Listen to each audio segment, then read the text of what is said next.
and you're tuned in to Beltway Radio and Beyond, which can mean one and only thing. We've been gone for a while. Oh my God! Welcome back to ChipChat.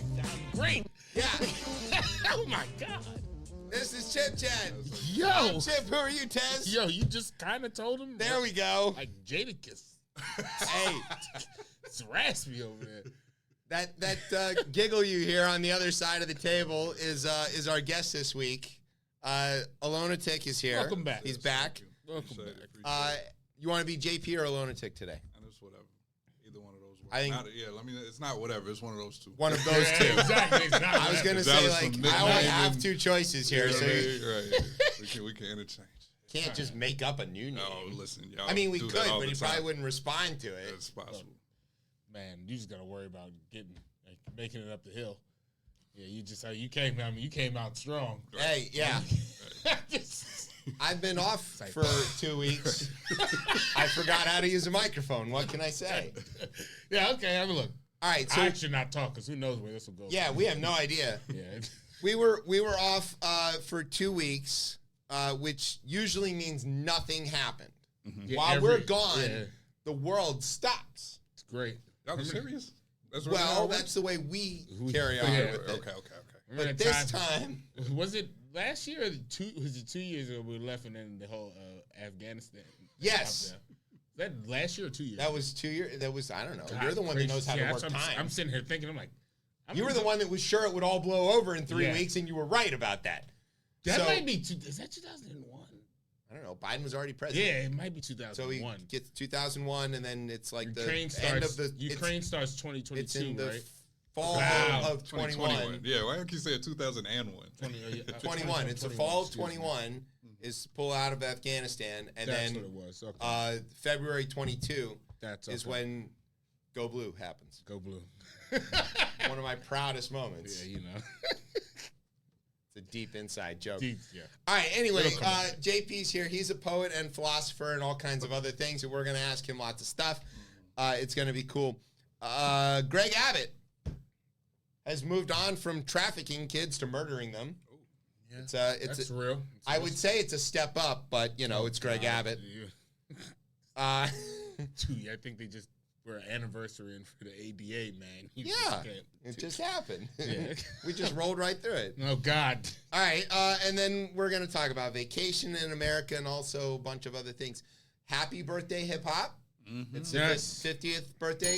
We have a special episode coming up next week where we're going to get a real good chance to dive deep into that. But we'll talk about it a little bit this A lot week. of great And festivities over the yeah, last there week. was all kinds of good stuff, Oh, yeah. which I am just, let's throw this out there. I wasn't able to attend the show at the Lincoln Theater, which means that I am hoping for a DVD of that show because I saw a lot of the You're hoping pieces for a of the performance. DVD. Shut up. You know what I mean. Okay. I want DVD. an 8-track. 8-track. Okay. Okay. I Right, want it's a 50 years. recording of the show Okay. as if it was live so that I can replay it over and over and experience it. But I will say, my absence at that show means that the sales are probably going to be a little lower because of my track record. One So, ticket less. I'm I guess sorry. It's one ticket less. No, of the DVD. Oh, Oh, right, DVD. right, yeah. Because there won't be as many views because I'm not in the video, Oh, okay. as happened. Many views in the DVD Trackable. track. I'm trying to Trackable think how metrics. that works. I Right. guess, maybe the player records how many Welcome times. to the geriatric show on, Yeah, exactly. on Beltway Radio and beyond. I was on the airplane reading the magazine and people were looking at me crazy. People were looking at me kind of crazy. They were like, what in... What is that? Like, I don't know. Why does your Kindle fold? No, What is a Kindle? Right. Yeah. No, right, that's old. They don't use Kindle. People don't read Kindles anymore. What do they read? We do. Yeah. They don't. They Yeah. probably. First of all, I don't even think because I'm on Audible for real, so I kind of think they do. But Yeah, if they not, I think we've moved straight to... at the point, especially because we have 17-inch Galaxy Folds, like all these screens is big enough now. So people there's just probably other reading shit books on their phone. Right Yeah, on their phone. Yeah, why would I? Yeah, I'm Huh. pretty sure. I don't don't read even have a books. book today. Yeah. I know. That's how you know he was on vacation. No. He read everything. He read everything in the house. He hasn't been in the library in 2 weeks. What's crazy, I've been in the library twice in 2 days. For a kid, I would have got the kid. You know that you have a problem. If you have to go to the library. I used to go like twice a week, and I thought that was excessive. It is excessive. You went every other day. I've started to enjoy it again. Okay. And I was like, oh, this is a nice place. Now the libraries are insane. They're not libraries anymore. Yeah, they're full on service center. They're everything centers. I think you can get tools at the MLK. Yeah, you can borrow. Yeah, you can borrow tools, and you can. Which is great. You can take classes. Yeah, it's called a community resource. No, Don't worry, Florida's going to shut those down in a moment. Yeah, no, we're not here for that. Yeah. All right. So anyway, it's going to be a packed show. It is. Yeah. We got a lot to talk about. No, look, only 6 minutes into this intro, so that's great. We're on time. We're sort of on time. We're on time. We're on Tez time. Well, look. The only last time he left before 11:30 was because of who? Because of me. Yeah. Because you got out on time. I got out on time. You and Ye were done. And that will not happen tonight. Don't worry. Sorry. We'll try our best. Just, that's what it is. All right. You got a word? Yeah. All right. I got it. And we'll see if this works. Who knows? It's not going to work. All right, so sit back, grab some. Rust. It's time. You're listening to the best show, the only show, ChipChat on Beltway Radio and beyond. Time.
Welcome back to Chip Chat here on Beltway Radio and beyond. I'm your host, Chip. With me is Tez. What's popping up? And hanging out with us is JP. Yes, sir. All right, so we're back, and usually when we're gone, nothing happens.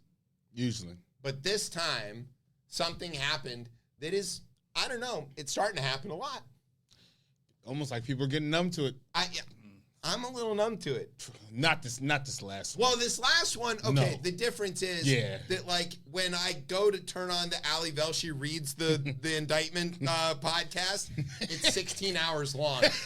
Yes. Because, well, all right, let's talk about it. This segment is called Double Indictment Updates. There we go.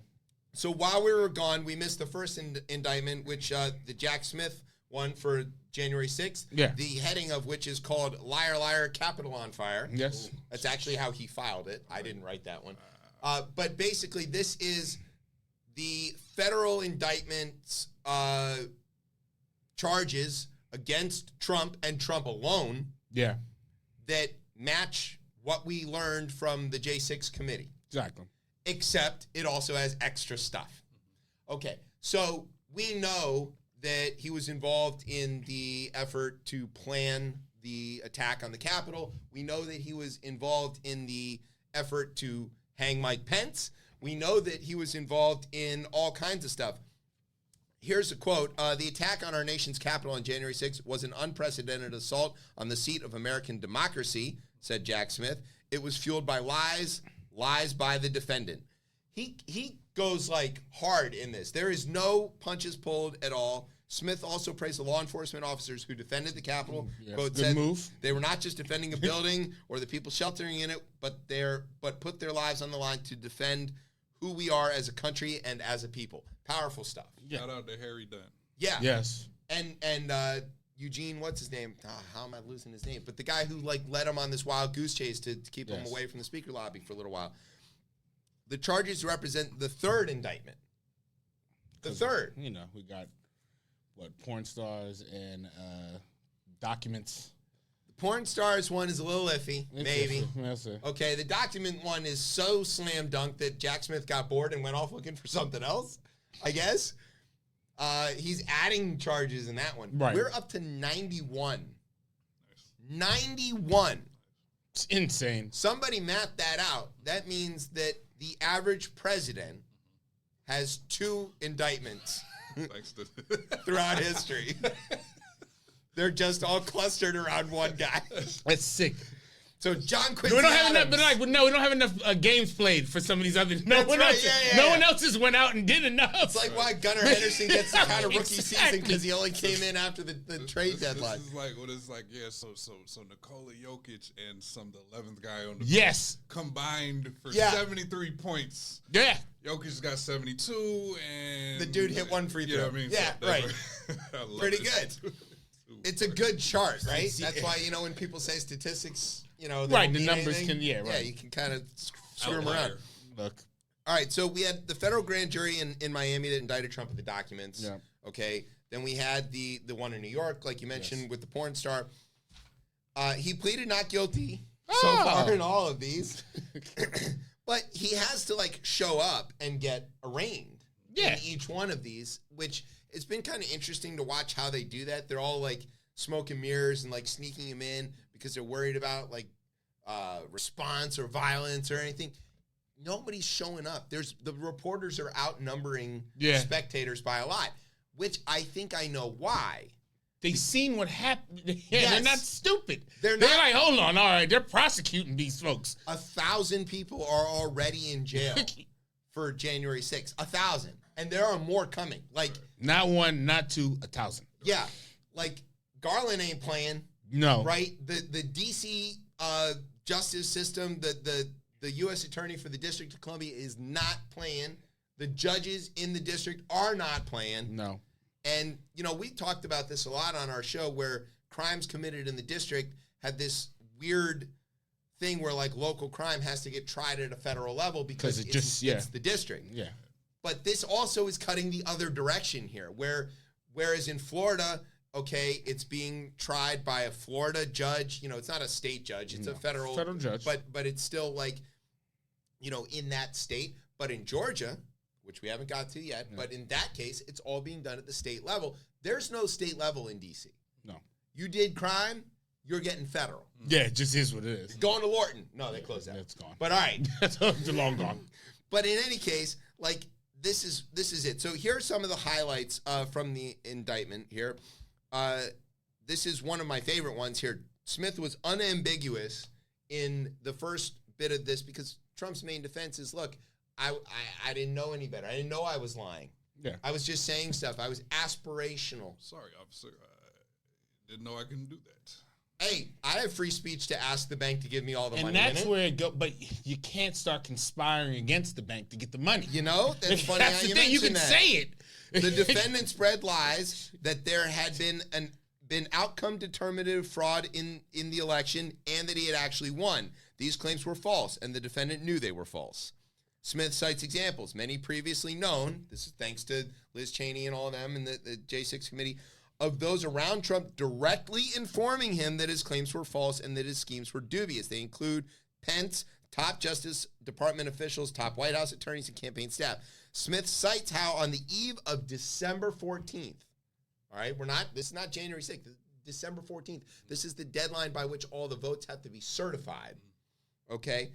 Trump aides declined to put out a statement about the move to advance alternate slates because none of them could, quote, stand by it. One top official called it, quote, a crazy play, so I don't know who wants to put their name on it. An advisor labeled it certifying illegal votes. And you know what's going to happen to those folks if they did that? They'd be right along with all this right now. They're unindicted co-conspirators right. in this one because Smith wanted to streamline this. But we know who they are because of the way that this thing was worded. So we know that Giuliani's one. We know that Jeff Clark is one. We know that Meadows is in there. We know Sidney Powell's in there. And we know my favorite one, Kenneth Cheeseborough, which if there was any question about how to say his name, that is settled. It's Cheeseborough. Not Chesborough. Not Chesborough. Not Cesborough. Not. It's Cheeseborough. Cheeseborough. Because that's his name. There you go. It's a Thank you. great Look, name. It's a good name. Kenneth Cheeseborough. Who Of course, wrote- he's around the rats. Of course. Getting your own That's amazing. It's a whole city of cheese. It's a cheese borough. Cheese Need borough, to go exactly. to break on that right there.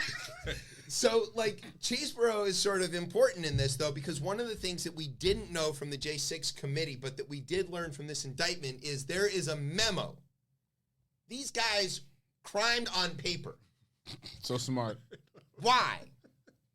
Do you crime on paper? I did once. I'll Did tell you? that story off air. 'Cause Okay. I learned the statute one time. I mean, never in my life, even at the lowest level of, like, Yeah. conspiring to steal some extra candy at the trick-or-treat, did I write down, hey, guys, go left, I'll go right, see you at the candy, memo. Right. No. Cheeseborough wrote down how to try to advance alternate electors, and then also wrote in the memo, this is going to get struck down in court. It's not legal. There it is, right? But it doesn't matter. All we need to do is create the confusion and then get the Justice Department to say that there's confusion and They'll then go attack in, the yeah. Capitol by violence, all in the memo, and say, hey, look, there's a lot going on. We can't change presidents at the moment. Very classic coup stuff. It's not like Yeah, the simple coup. he wasn't looking, he wasn't like no going deep. elaborate coup. Simple coup. No. Very standard, Yeah. you know, sort of like Middle European. Chaos and pandemonium, Yeah, you yeah, know. yeah. Obviously, we can't Can't change change presidents. horses, The middle rap stream, thing. you know, all that Yeah. stuff. Yeah. It wasn't one of those weird, fancy, like Southeast Asian coups. Yeah, It was like a directly like Middle Europe, Czechoslovakia kind of coup. simple. Simple. Yeah.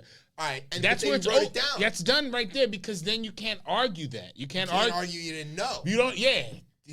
We'll see how. We'll see. His defense is already out there saying, look, I couldn't know. I didn't read any of it. Right. Ah, yes. You know, Chat GPT made that. That wasn't him. Yeah. Sure. Look, right. Exactly. If you've built your brand on being an idiot, Yeah. Right. when the chips fall, you go, look, I didn't understand this. I'm too stupid to know how this works. I read. And, Yeah, you it's think I clear read? that we have many And then we examples. know. He doesn't read. Man, woman, camera, person, TV. TV. Or whatever. Crazy. So That's in the indictment too, by the way. Okay, so there's the Cheeseborough memo. Remember Cheeseborough memo. I cannot If imagine. there is a band out there looking for a name, Fantasy football team. yeah. Cheeseborough memo. All right, that was fun. Smith also notes that such a lawsuit was filed in New Mexico. This is according to doing the same Cheeseborough memo, who's co-conspirator number 5, by the way. He lost out to Damn. Yeah, he lost out to Rudy. He lost out to Sydney. Everybody. They tried it in New Mexico, but they filed it 6 minutes before the deadline. He labeled it, quote, a pretext so that there was pending litigation just in time for the fraudulent electors to be voted in. I mean, It's pretty ridiculous. they worked too. They should have started these plans a lot earlier. They really thought they were going to win. I don't know that they thought they were going to win. You could have went like you would have if you'd had like an actual plan. You probably could have been a little more skillful than this. I mean, I've said this before. We've said this a number of times on the show that one of the things that has protected the country from the worst possible outcome of a Trump presidency is their utter incompetence. Yeah. These people are too stupid to execute on their awfulness. Yeah, they don't move like And they can't because they they can't late get in the anybody dollar short capable. always. Yeah, it's like when you've got that really shitty player at the court who's always trying to pick up players for his team. Yeah. And you're like, he's like, yeah, man, I got next. You want to be on? Nah, my legs feeling like, and you wait it out, right? And this guy, he can always field a team, but they just get walloped all the time. Mm-hmm. That's exactly what we're looking at. And he can't get anybody competent to work for him. Look at what happened, right? Kelly walked, Priebus walked, all these guys, they took one whiff of this and they're like, yo, this smells like burnt cheeseburgers. Right. Damn this country. Yeah. Damn it. Out of here. I can't. There's nothing we can do here. Right. And there's no guardrails strong enough. Yeah. What did Tillerson call him? A fucking moron. He was like, this guy's a fucking moron. I got to get out of here. Early on. Yeah. He didn't need a Cheeseboro memo. Yeah. So their incompetence saves us yet again. But yeah, could they make a plan? No, because they probably didn't know any of this stuff ahead of time. No. And they were literally making it up on the fly. Eastman and Cheeseboro were making up the legal justification for the coup in real time as they learned Someone's new writing things. in the College Law Review a new article about how you can be a dictator in this country. You can be a dictator in this country. All you have to do is keep also doing some of the basic shit that you need to do Yeah. to get reelected. Right. There are people who have been governor of their state for eons, Yeah. where they don't have term limits, and the people like them because they do deliver some services, and they also run corrupt machine organizations. Right. And that's fine. Americans are fine with that. We're sort of like, Yo, as long as we're getting the trains on time, Right. it's all okay. you know, he had a chance. He had a chance with his response to COVID to All go he had to to do become was become the king. He People literally would- had people- to do people would- nothing. we They would would have have been sit- like, yo, get that FDR amendment out of there. We want a third term. Exactly. It would have been insane. It would have been insane. Look at W. Yeah. W went from being an absolute joke to tragedy befalling him, Yeah. and him having enough sense to Ro- get the fuck out of the way Yeah. and let the generals run the thing for a Yeah. little while. And everybody's like, you know what? I don't like the guy, but I got to rally behind him. Shit, Rudy rode that all the way to the Exactly. Four Seasons landscaping. There it is. Four Seasons.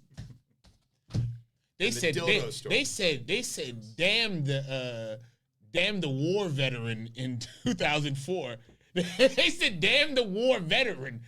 They said we're running this back. Not only that, but like then they doubled down on that. Yeah. POWs are losers. Yeah. They got captured. Right.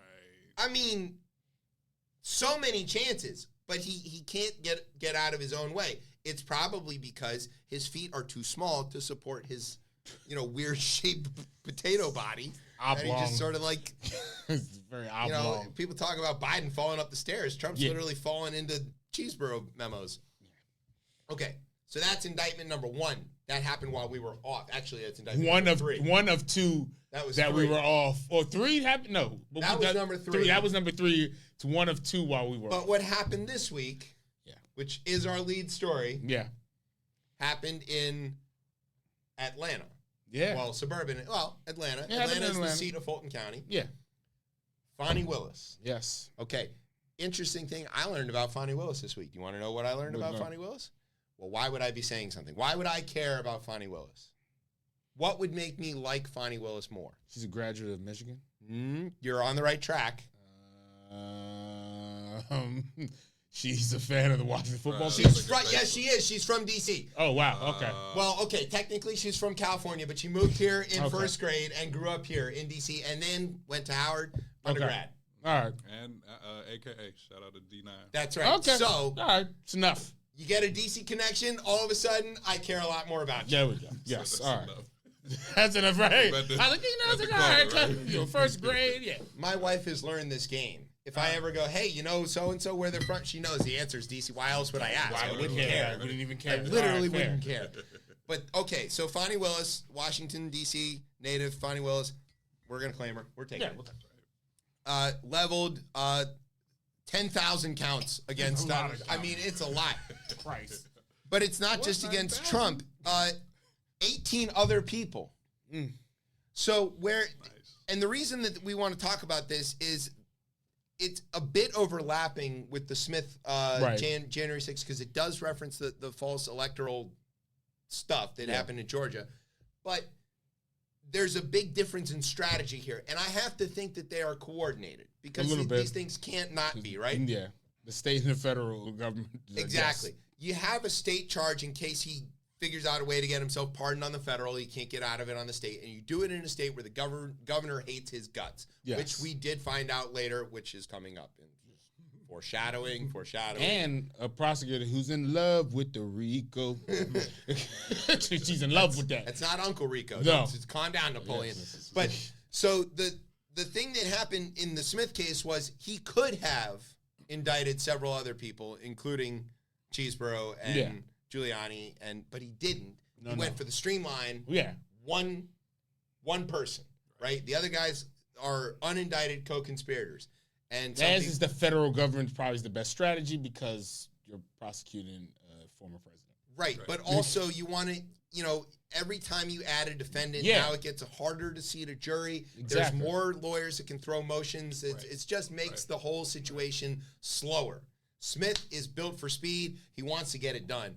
And he also, I think, is using the unindicted co-conspirator aspect of it to see if he can put some pressure on these guys to flip. Fani Willis, on the other hand, takes the opposite approach. She's going to charge everybody involved, knowing that it could drag out forever because it's backup. Yeah. Right. Should he win, the trial is still going on. Right. There's still a lot of other people. And the flip side of the you're not indicted, maybe you want to flip aspect is, hey, you are indicted and you're going to go to jail. Do you want to flip? Right. Do you want to change from charged defendant Right. to unindicted co-conspirator? Right. So I think she's kind of leaning on it, but I think she's playing a third angle. You want to know what I think Fani Willis is really up to? I think she's challenging Trump to do what he did that got him in trouble in the first place in Georgia, which namely is call the governor and pressure him to do something. As of this moment, since these charges were filed, consider every phone line in the greater Atlanta area tapped. Because what she's waiting for is to see if Trump calls Kemp, governor of Georgia, Brian Kemp, and says, pardon me, get me out of this. Backs against the wall. Help me. Help me. Take Fani Willis out of her position, knowing that Georgia recently passed a law that would allow the governor to remove an elected DA from their position, which has happened in Florida twice. I was going to say sounds real Florida because it's happened twice already. Twice. DeSantis is on a roll with that one. So and the courts are like, what can we do? Yeah, we can't reinstate anybody, but that's kind of wrong, but insane. Can't do anything about it yet. Don't worry. The backlash is coming. But I think that she's waiting to see if Trump will again call. No way in hell. Why not? No way in hell. How many times? I like keep going. Yeah, go ahead. Yeah, Explain why no the way no way in in hell. hell. This guy who literally makes a career of no way in hell. Yeah, no way in hell that he has anybody call in to try to remove them. At the most, you have to try to move this out of the state and make it federal charges. There's a guarantee that's you can the find move. somebody who will connect the wires in the switch room and go, Governor Kemp. This is me. Yeah. We're trying it again? Like, no way in hell. 100%. Computer blue. 100%. This is going to happen. Yeah. And Willis knows that he's going to do it, and she's waiting to see. And here's how I know that this is how it's going to go. Because there is gas to throw on this fire. As the indictment is coming out, Trump got on his fake Twitter and told everybody he's going to have a press conference. Fake X. On Monday. Fake X. I like that. The fake X. Fake X. What's the X's then? Is that fake? It didn't work today. I tried to tweet a couple of things. It's like, no, unavailable right now. Sign up for X Blue. Yeah. X Blue.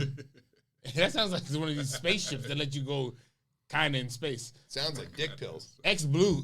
Yeah. That's hilarious. Right. Amazon. No Sorry.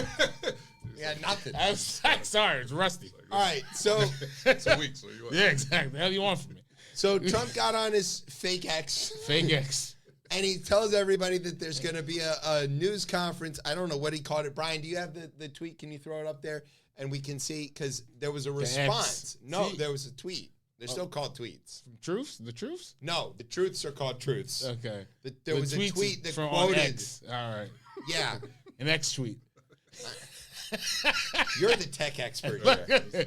Yeah, an expert. You're an expert. That's crazy. Well, wilding right now. I'm not learning new shit. So that's all I'm doing. There we go. Yeah. That just shows you the age of our show. I'm not learning new shit. That might be a show I do on here. I'm not learning new shit. Where people bring new things for me to try to learn about. Nope, that's too complicated. I'm not learning new shit. Well, somebody showed me a PlayStation controller, and I was like, that's got way more buttons than an N64. I'm fucking done. I'm not learning when that did shit. they show this to you? 2000? 1997. Oh, Shut up. 2000? I didn't learn. I didn't get no Xbox. All right.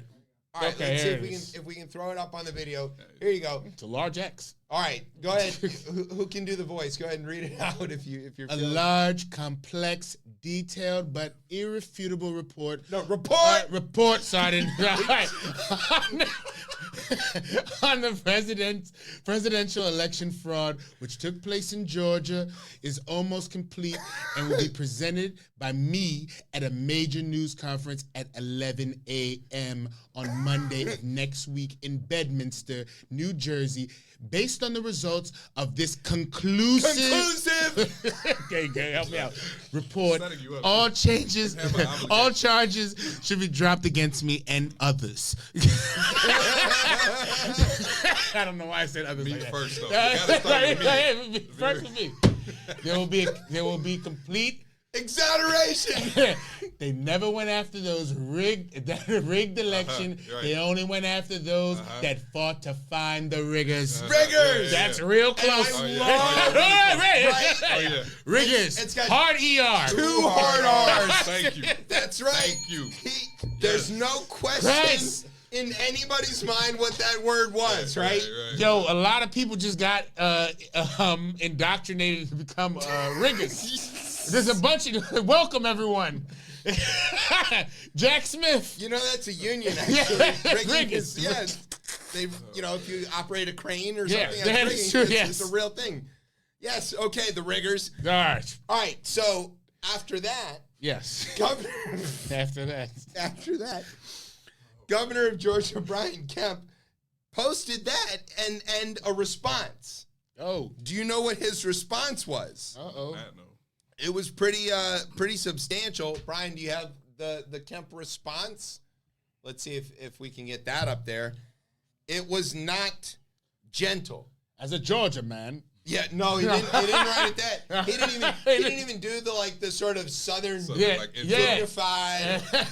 Well, I'm just a simple country lawyer. No, none of that. He did the other way, the southern let's get right to the point. Yes, it was, and it wasn't even any of this bless your heart kind of stuff. No. It was, Lord. No. It was straight. Let's see. And straight because it's Georgia. It's got to be straight, yeah.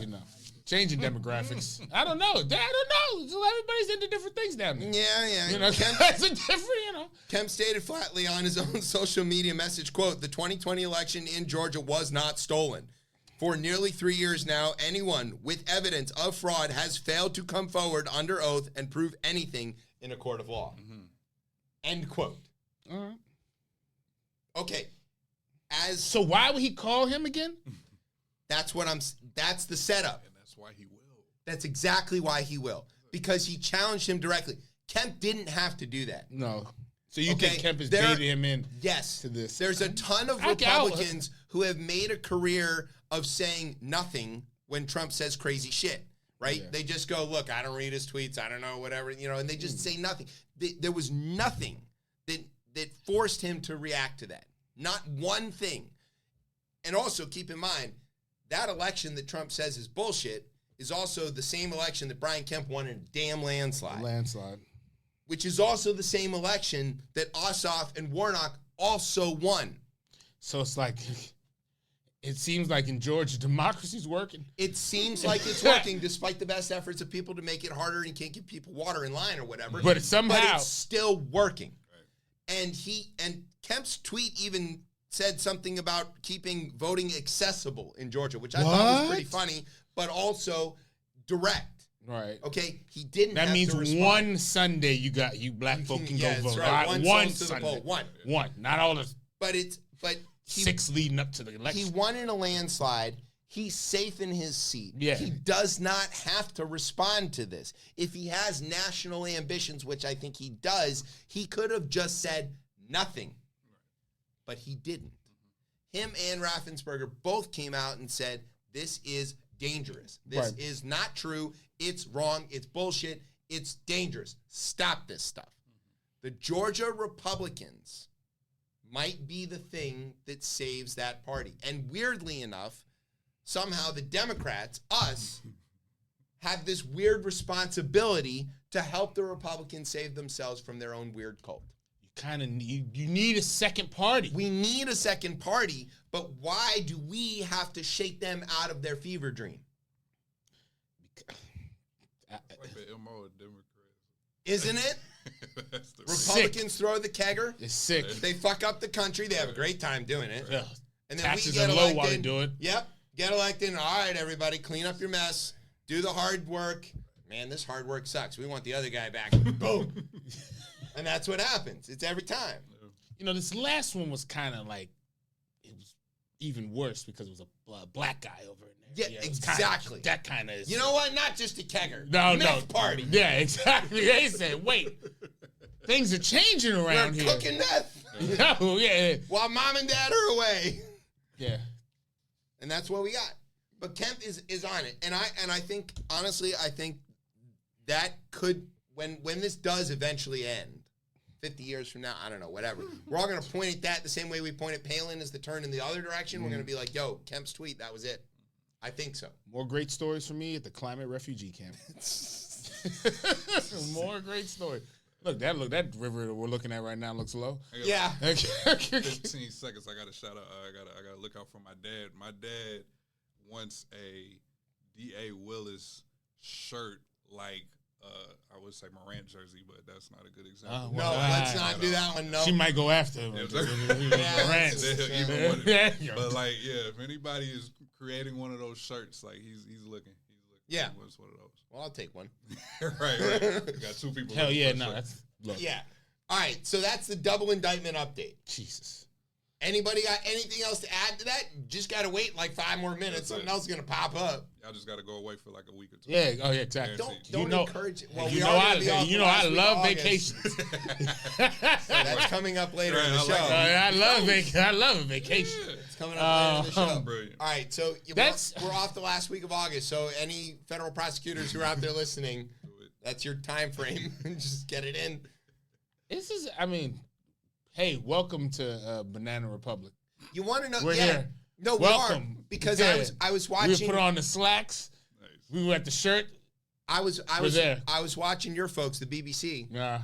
And they had an American analyst to explain this most recent indictment. You know the BBC people like to interrupt, and they ask lots of very direct questions. Yeah, but they let this analyst basically say this is a political retaliation by the Biden administration, and it's a political prosecution. It doesn't really mean that this is happening. And they just let him talk. And so, to your point, we might be headed down the Pakistan route here. But again, if we go down that route, so be it. You can't. The country has failed. You can't have. The experiment is over. But the experiment is over if a guy gets reelected. Oh, that's where it falls. Not just the experiment is over. You can forget it. Greenland is getting swapped for Puerto Rico tomorrow. It's not. Remember that was a thing? Does everybody forget that? No. He wanted to trade Puerto Rico for Greenland. He was like, yo, can we buy Greenland? And Greenland's like, what? No, idiot. And he was like, yeah, I'm going to buy Greenland. Would you take Puerto Rico? And he's like, who is he going to trade it with? Denmark? They're not going to take. That's not how that works. He thought he's the owner of and then he wanted to talk to the president of Puerto Rico to figure out why he didn't have a better response to the hurricane. That's when you have your tin cup hand on one ear and you put it onto the other ear. That's right. And you listen to yourself. That's because you are the president of Puerto Rico. To quote a great man, this is a young country. Yeah, it's so it's very it's really young, man. I don't know. It's really young, and I hope everybody's ready, to figure out what comes next. I don't know. ChipChatistan. It's our micronation. We're already working on it. MicroCon was just a couple weeks ago. We didn't get to go. But we are working that out. We're filling out paperwork. Oh yeah.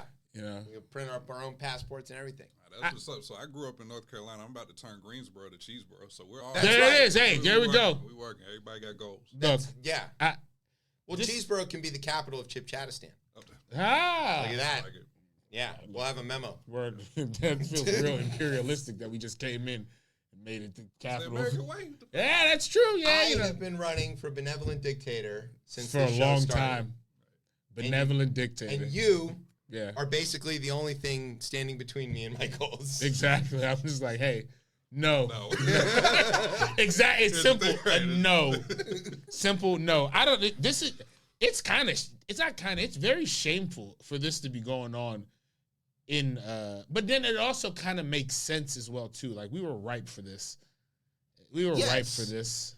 This is what you get when you force a multi-ethnic Yeah. democracy, real democracy, Yeah. on a country that is built on white supremacist minority rule. Yeah. It's just not compatible with that. Without the truth and reconciliation process, it just doesn't happen. Yeah. So we're bound to get here, and I mean, eventually there's gonna be an after this. It'll be. I don't know what that looks like. We could be in this slow burn for a long time. A long time, but eventually there'll be. I mean, and then who knows? A wildfire might just come through and swipe everything up in one.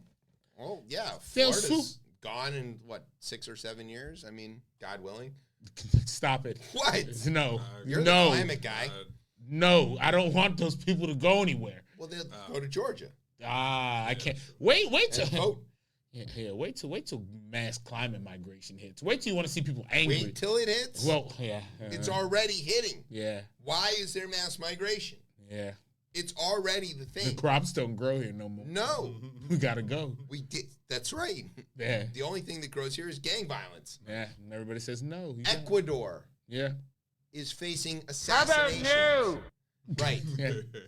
Okay. That's a problem. Yeah. A country of 4 people is having gang violence. Wow. That should not be what's going on. It's Ecuador is a tiny little country. It's 2 steps from a narco state. It is a narco state. I don't- I heard the interview with Yeah, the I don't know. VP candidate who survived, and she's like, "We're basically there." So I don't know. I mean, Hey, what? when it starts? 2024. Yeah. All right. Here's what we're gonna do. We're gonna take a break, and when we come back, we'll be in 2024. We're gonna talk to a place that is suffering drastically from the climate migration. Our favorite state that isn't in the union sometimes, Texas. Oh, yes. Everybody loves the Texas two-step. All right. You're listening to Chip Chat on Beltway Radio and beyond. Sweet.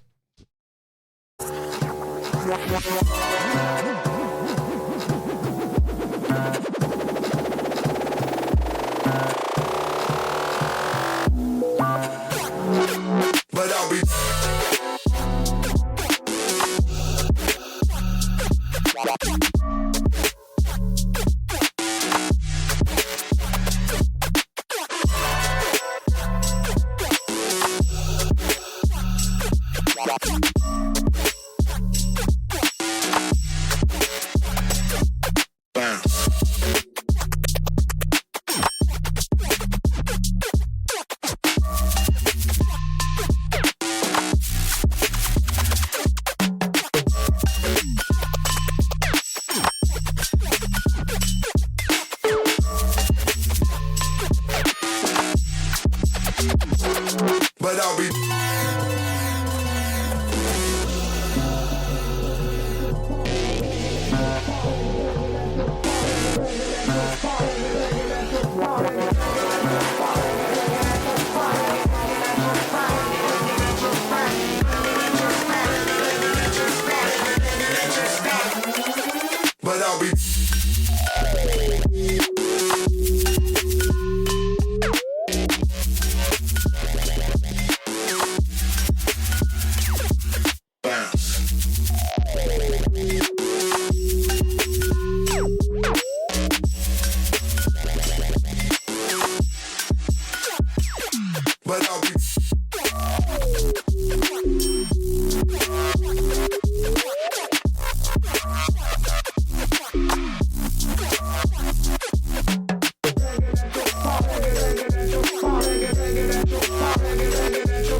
get your spine.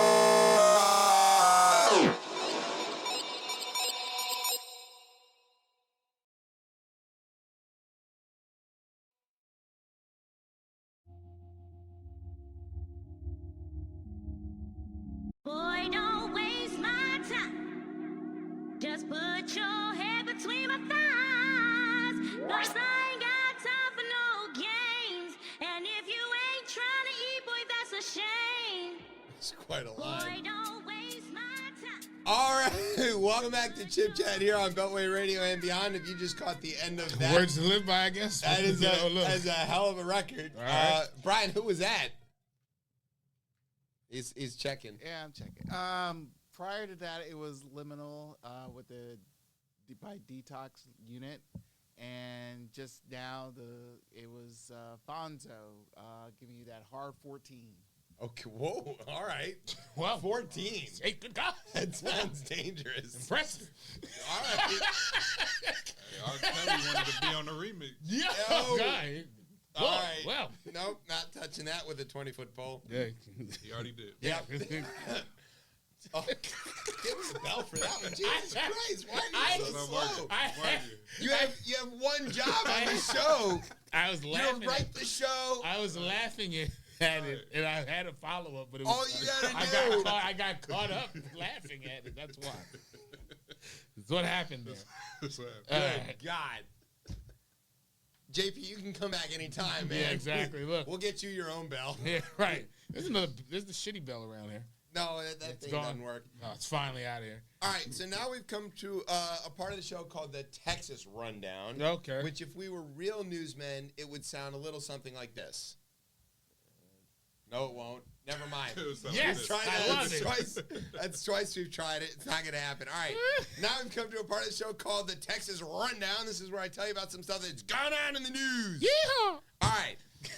Dateline, Texas. A child traveling to Chicago as part of the state's migrant busing program. Can't do that after this story. Now I remember the story, and I'm just like, that was terrible judgment. No. Because I'm laughing at that, at the doo-doo-doo, and it's not funny what we're It's about not to say. funny. What happened is the Texas busing program has finally killed somebody. And it's not that the bus ran him over. It was a kid, a 3-year-old, who was on one of these buses that Greg Abbott is sending to Chicago, of all places, as a way to inflict migration on a giant city that can easily handle it, I think. I don't really know. Shout out to anybody who hasn't heard of Immigrants in Chicago, which has like the largest Mexican population of any central city in the country. Also, you know, Polish people are native to Chicago. Like, Yeah, right. They just sprung up. they just popped up there. Right. How does any of that? All right, whatever. So, Greg Abbott, conveniently using the kneeling buses, sends the kids and their families to liberal cities that he wants to inflict the pain of the border upon. Having been unsuccessful at killing children with his barbed wire buoys, he's figured out how to use buses. So he put the kid on the bus. The kid died on the way to Chicago. That one lady bled out with the buoy, though, and her baby. So Yeah. Okay, so he's been somewhat successful. kind of. Yeah, well, you know, 2 steps forward, 1 roll back. So after the kid died, everybody's like, yo, this is a big problem. Also, human trafficking, also a big problem. The Texas Department of, I don't know, What is Emergency Management, TDEM, Yeah. said, quote, every bus is stocked with food and water, which are distributed on board and make stops along the trip to refuel and switch drivers. Migrants are allowed to purchase with Provisions, what? yeah. Purchase provisions. With what? With their $4 an hour 14-year-old job. Yeah, they don't have job. They just got here. Oh, they didn't get hired yet. No. That's they what don't He also said you could hop off the bus at any one of these motherfucking stops too, which was crazy. That's true. It does say that. No, listen, slavery's a choice. Right. Hey, Wherever Ben it stops, Carson you can said get so. off. Get out right The out. first stop, as long as it's not Texas, which I'm sure the first stop is never within Texas. Technically, that's a safe third country because it's not Texas. That's true. Like it. Okay, so, yeah, kid died. Since April of 22, Greg Abbott has been busing migrants to Democratic-led cities across the country which he has said was intended to provide relief to Texas border communities. Sure. Recently, Abbott announced that over 4,600 migrants have been bused to Chicago in the past year. It sounds like a lot. It's not that many. I know whose economy is going to be thriving. Yeah, Chicago. Yeah. That's 4,600 new customers and 4,600 new workers. Yeah. And eventually 4,600 new voters. Thank you. Yeah. So, like, this whole weird stunt that a lot of Republican governors along the border have been involved in, right? Arizona's done this. Texas has done this. Florida? At least he sends his migrants to Martha's Vineyard. But no, he sent some to Chicago too, and he sent a bunch here. Yes, a bunch. He loves sending them to Kamala's residence at the observatory. Right. Yeah. Not a great spot traffic wise, but sure, okay, we're fine. Thanks, buddy. Like, also, what's Florida's border? Alabama? Are they sneaking across from Alabama into Pensacola? It's not shipping Cubans. No. Right. No. God forbid. He needs their votes. Yeah. Where's that machine politics? But like this weird stunt, which has already is human trafficking. It is that, yeah. And it seems people don't know where they're going. They don't know where they're going. They can't really consent to what they're doing. Yeah. They're being told a bunch of lies. And then we didn't put this in, but dovetail this with the recent reports that finally have come out from the Freedom of Information Act against Department of Homeland Security and the things that are happening to detained migrants at the border. Yeah. The sexual assault, the racist harassment, this denial of medical care. If you put somebody in custody, they're in your care. It's your responsibility to take care of them. If you put them in custody and you don't take care of them, you're the bad guy. You could have just let them be, but no. Okay? So, like, this weird stunt has escalated to the death of a child. Now, what's the reaction? I don't know where the UN is. You know, I always say this. I always say you should bring in. Where's the blue helmets? Bring in the blue helmets and put them at the border. Hey, look. Protect these children from the dangerous Texas Department of Emergency Management. Yeah. They've got blood on their hands, literally, and on their wheels. And that's not a Greg Abbott joke. That's a bus joke. And obviously, the Border Patrol is equipped, I guess, they're obviously equipped to do it, but I don't know if those agents are the best people that are, I don't know if that's our best and brightest that we have down there from some of the reporting that's still happening. Or they're infiltrated by the cartels or any of this other stuff. I mean, the whole thing is racist on its face. I mean, let's just call it what it is. It's racist on its face. But it also doesn't make sense economically. Our birth rate is near zero in this country. We need people. The day we figure out, comprehensive immigration reform, everything I say everything gets better with the economy. People will be upset. The economy's already in pretty good shape. Yeah, but I'm just saying it continues to move because you have an influx of people. You want to eat China's lunch? Yeah. Get some people. Yeah. Get some customers. Get some workers. Fill those jobs, for God's sakes. You know how Trump wants to do trades and all that? I say, when we trade, all these January 6 folk, you know they don't want to be around here anymore. For hardworking people who do want to be in this country. Give me some of these Afghani doctors. Yep. All right? Doctors from anywhere, not just Afghanistan. But I'm just saying, we'll start, give me some of them. I'll take Haitian farmers. Exactly. We could bring a lot of folks in. Any kind of farmers. I want to make this categorically clear now. If you're a farmer, you're probably the most skilled person on the planet. Yeah. Because you have to do all the things all the time. Yeah. We want you. Right. Come here. Right. You might not be farming when you get here. We might put you doing something else, but I'm sure you're qualified. Let's go. Look, and again, we can send these other people, They hate this country. Obviously. They hate this country. They make a career of hating this country. They've got whole banners about how this country sucks. They call it a third world country. We can arrange that. So send your ass down. Can we trade them for the Haitians? Yeah, at any point, because you want to talk about people who can scrap. Exactly. Who can get by and figure out a who way will look through. at this and be like, "Oh, wait, y'all." They'd be like, "Wait, you're complaining about an 8-hour day? Psh, no problem. Got you beat." They'd be like, "Hold on, and you're white? You had a head start, right. Yeah, and you still white." And you wonder, okay, you know what? Seriously, Ray Suarez was here talking about, China's economy is only growing at 6 or 7%, and they're feeling the pinch of that. We could be at 6 or 7% if we had a little help from the rest of the hemisphere. Right. Yeah. And they're all right there, ready to go. Also, I would point out that since the Biden administration ended the Title 42 thing against their own will, I should point out. We got to say that. Yeah, right. Immigration across the border is basically zero. And nobody's coming in because they don't have a path and nothing's working. Yeah. So what's this open border bullshit? Is the border open? Are the cartels sneaking drugs into your Halloween candy? Oh yeah, that one. What's happening, Fox News? Please tell me which thing to be afraid of. You know what I'm afraid of? Former White House doctor Ronnie Jackson. Oh yeah, he's not playing around. Former White House doctor Ronnie Jackson, Big now Gumball. Congressman. Big Gumball. The Gumball. That's a great name for him. Big Gumball. Gumball Jackson. Gumball Jackson was That sounds like a Confederate fucking song. Doesn't it, right? Gumball Jackson. Gumball Jackson. I do not want to meet him. There are several statues of him already. Somewhere. Yeah. 3 of them in Montgomery, Alabama. They got taken down with a chair. Gumball Jackson. That's a story we missed. Right.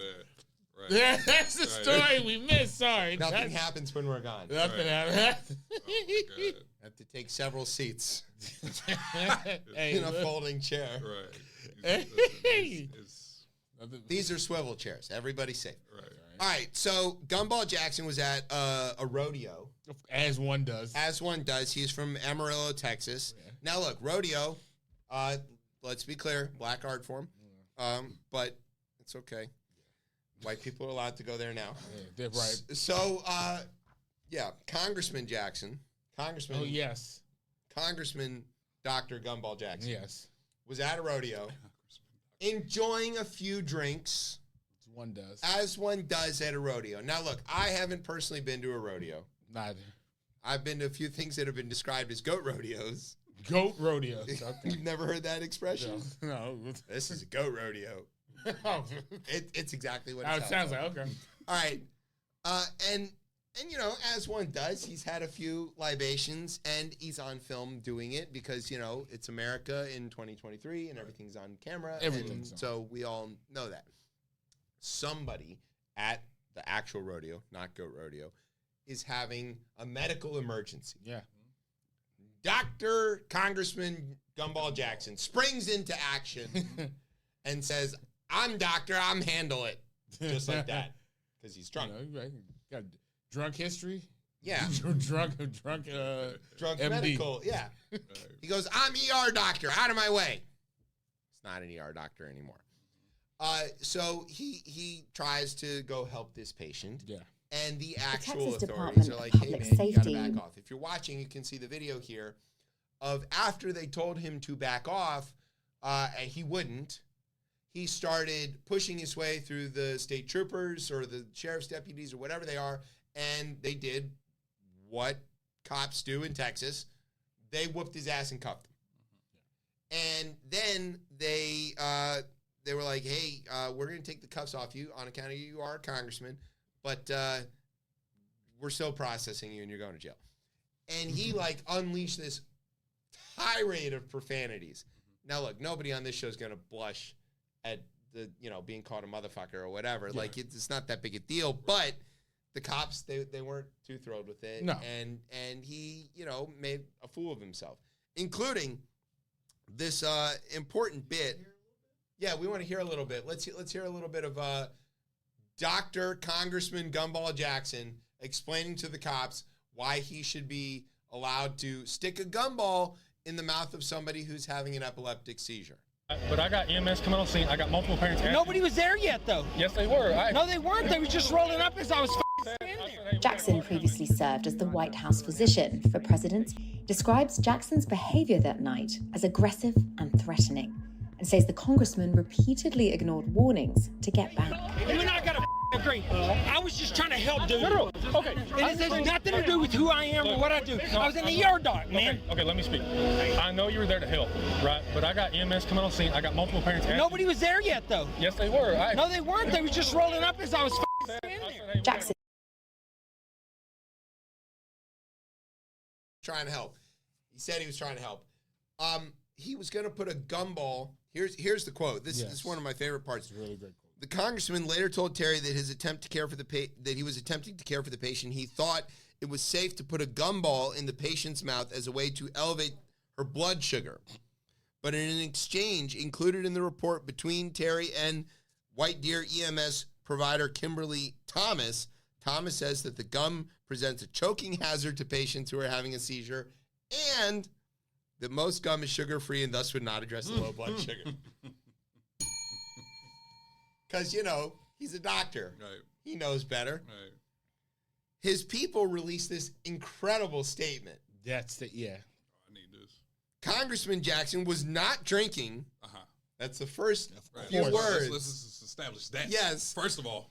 And was prevented from giving medical care in potentially life-threatening situation due to overly aggressive and incompetent actions by the local authorities present at the time of the incident. These Republicans hate the police. Again, he was asking to help the teenager when no other uniformed medics were present. That's right. Congressman Jackson, as a trained ER physician, will not apologize for sparing no effort to help in a medical emergency, especially when the circumstances were chaotic and local authorities refused to help the situation. Right. And let's be clear, even when the authorities show up, they're not him. They're not him. They're not the authorities. You know what I'm saying? He's the They're authority. Not gumball. Nah, he's not gumball. Doctor. Now, there's this phrase that comes to mind to me, and help me out here if you have also thought this. Why didn't he just comply? I wonder about that. Yeah. Like if Rodney King had just complied, why didn't he just comply? They were so nice to him too. Right. They made a big deal about how little he was drinking too. His people kept hitting on. The deputy ordered Jackson to step back. According to Deputy Alexander, Jackson pointed at Deputy Young and said, "I'm going to beat that motherfucker's ass." He then later threatened to call the governor and get them all fired and stuff, which was great. Yes, great. There we go. He was Barry O's doctor. Yeah, he was. Wow. That's how close we came, guys.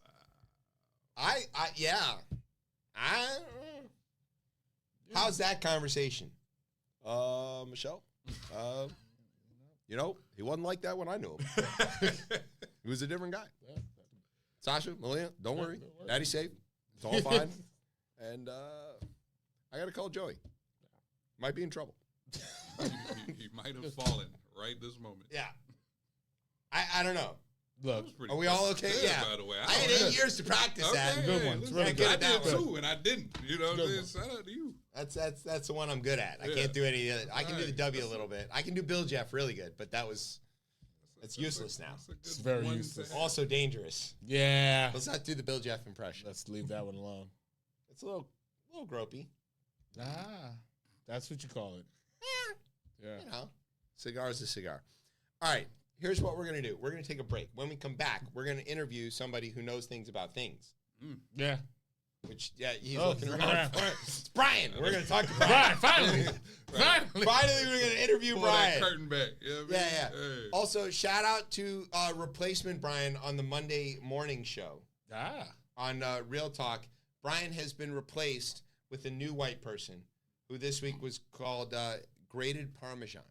Damn. He was dynamite. Okay. He's actually a lot funnier than Brian. Oh, damn. Oh, well. No, Brian's right here. Like, Yeah. He can hear you. Yeah, but he can't respond. Maybe we'll be back. Right. You know what I'm saying? Right. Like, Maybe. It's not a good idea. You know. Be nice The point is, Brian taught him really well. Okay. This guy is doing a good. Shout out to Aiden. He's doing a really good job, and shout out to Brian for obviously teaching him the ropes and doing a good job. So there we go. All right, we're gonna take a break. We'll be back. You're listening to Chip Chat on Beltway Radio and beyond. Sweeps.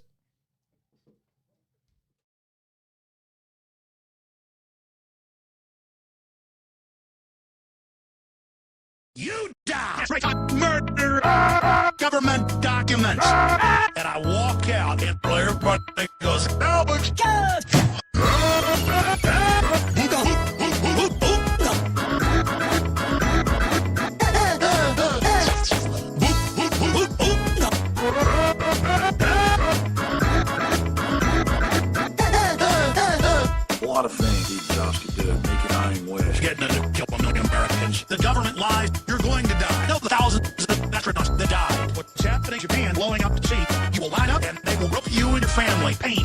GMO, destruction, disease, fire spreading, ants, rotten bodies.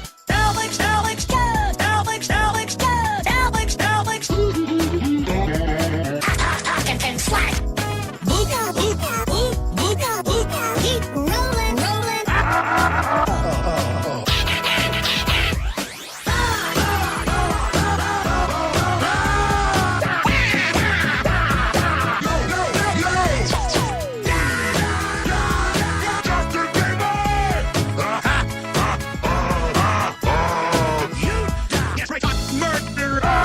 Government documents.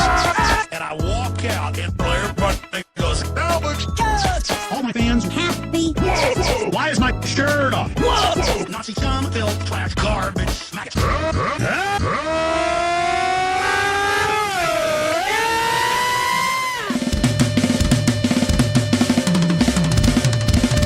Milford's excited.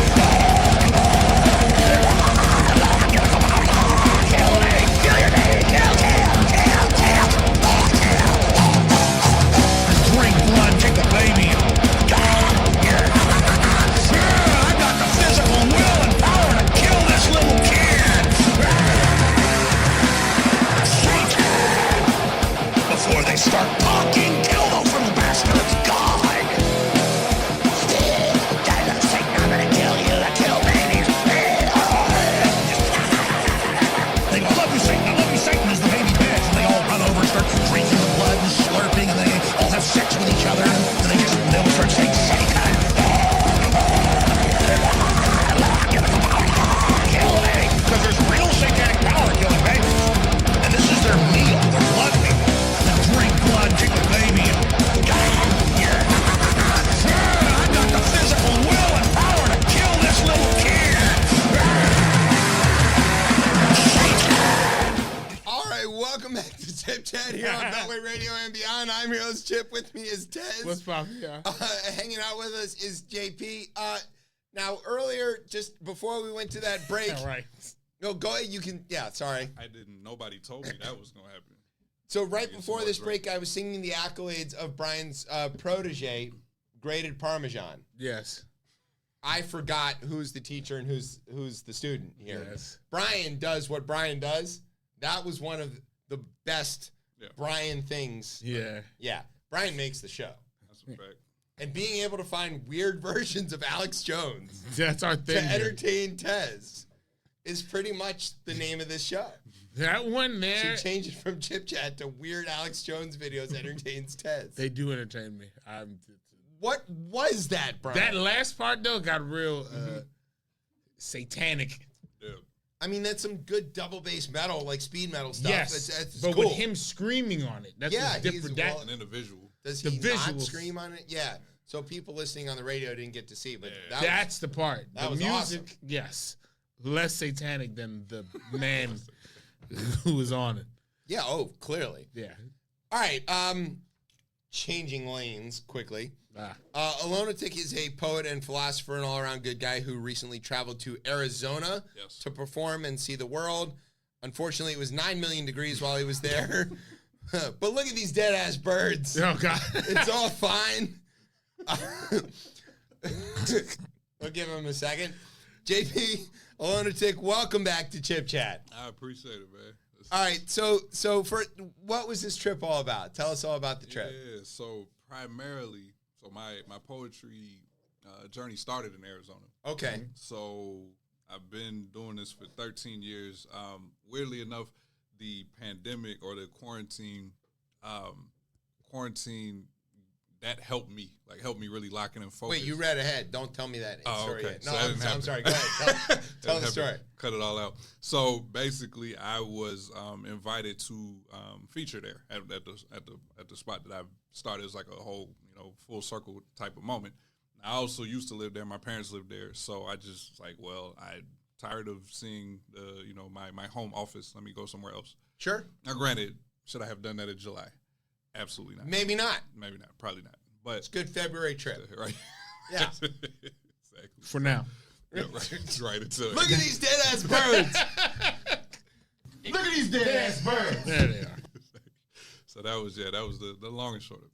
All right, so the place that you were performing, you were like doing like a 1 month residency or something like that? No, it was a one-off. It was one day, July 9th, I'll never forget. So, January 6th for everybody else, July 9th for me was an important day, right? Well, let's not hope it's the same kind of important. I mean, this we is can't prove it right now.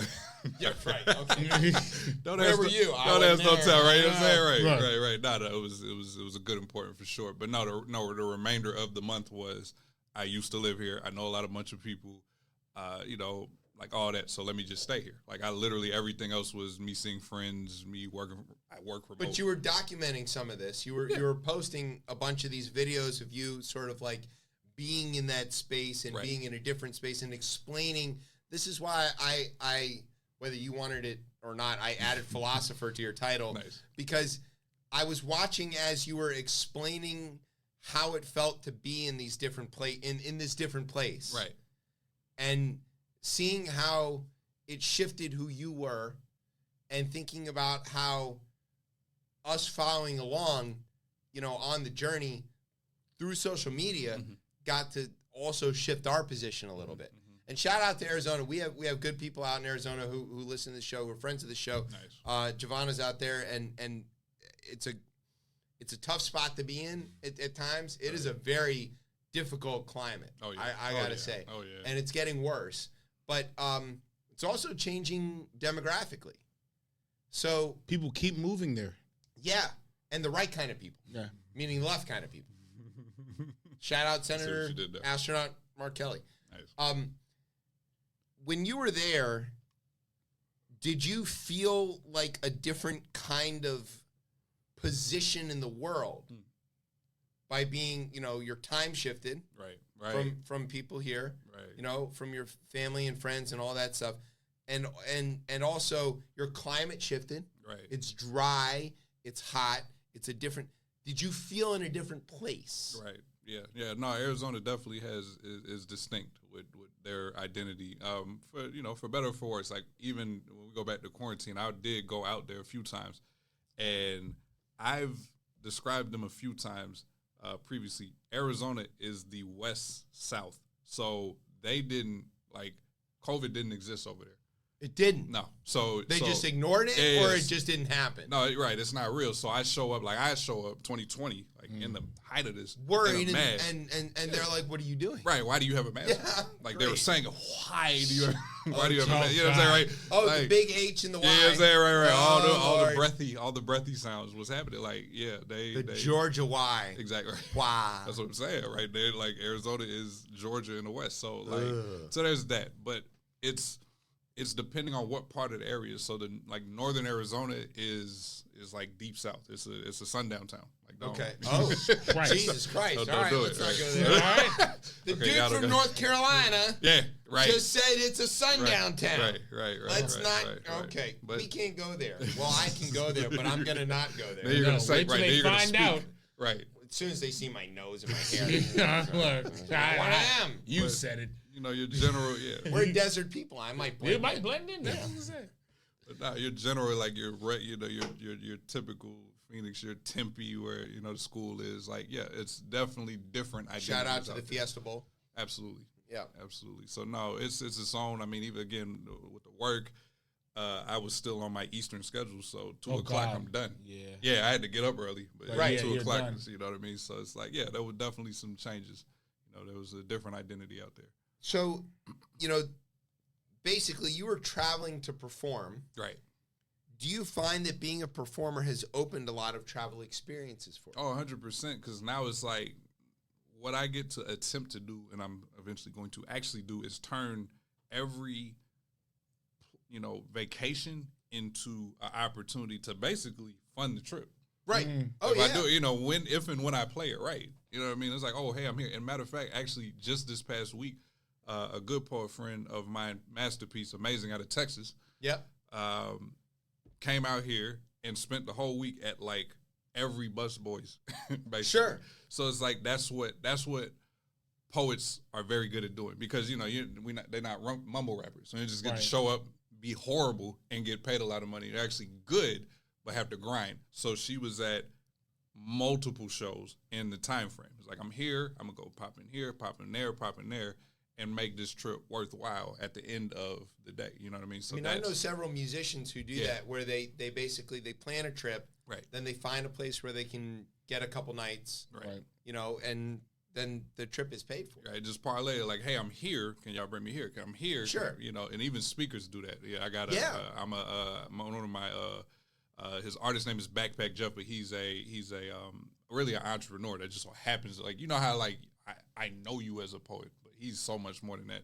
Right. And that's one of his things. You know, he'll parlay like, hey, I'm at this school. I'm at this high school, this college. I'm at this community college, this college. Right? It's the same thing. I mean, when I was booking shows, one of the things that I relied on was what we call for booking is routing through. So if I know that so and so is going to be in Baltimore and then they're about to be in Richmond, hey, can I route you through? You know, let me get a Wednesday night out of you at Chief Ike's. Shout out to Chief Ike's, not there. Shut up. Don't call me old. You're old. But can I route you through and get a night, you know, so you can pick up a couple $100 and I can book a date and you can, you know, get a night out of it so you don't have an off night. Right. And that's a tremendous way for artists and venues and stuff to work together. Win-win. Yeah. So that's really kind of amazing. And that brings me to my next question is, do you think the pandemic, when it curtailed traveling, made the art experience different for 100%. People who wanted to see it? So it made it different, and it's, you know, everything is perspective. Some things better or worse. So what the pandemic, besides, you know, time to sit and back and focus, you know, and for me that actually is what it did. But it also connected me to New York, connected me to, you know, the South, connected me to out West, and that's, you know, like, so shout out to the Yonkers Writing Group, who ends up now being really a virtual group. Like most of the, you know, the people that started it are in New York, but like we got like 3-4 people out of the DMV. You know what I mean? So it's like they might be the best 3 or 4 people. I'm not. He said it again. I'm not a partisan or anything, but he said it again. But I'm like not biased. You don't know them. You know me, right? There you go. Right. You're not biased. With your fake hat.